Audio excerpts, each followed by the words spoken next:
एक बार भगवान बुद्ध जेतवन विहार में रह रहे थे। भिक्षु चक्षुपाल भगवान से मिलने के लिए आए थे।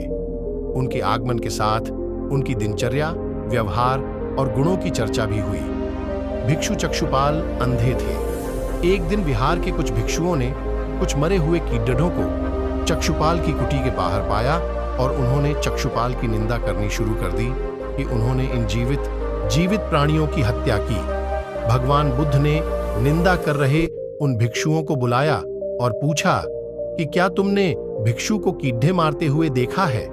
उन्होंने उत्तर दिया, नहीं। इस पर भगवान बुद्ध ने उन साधकों से कहा कि जैसे तुमने उन्हें कीड़ों को मारते हुए नहीं देखा, वैसे ही चक्षुपाल ने भी उन्हें मरते हुए नहीं देखा और उन्होंने कीड़ों को जानबूझकर नहीं मारा है, इसलिए उनकी भर्त्सना करना उचित नहीं है। भिक्षुओं ने इसके बाद पूछा कि चक्षुपाल अंधे क्यों हैं?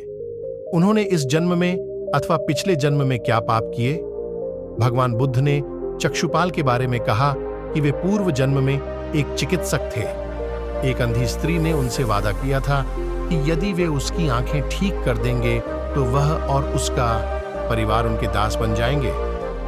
स्त्री की आंखें ठीक हो गईं, पर उसने दासी बनने के भय से यह मानने से इनकार कर दिया।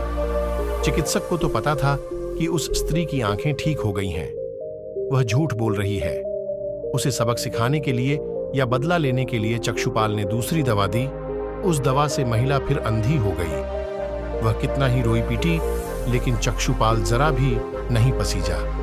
इस पाप के फलस्वरूप अगले जन्म में चिकित्सक को अंधा बनना पड़ा।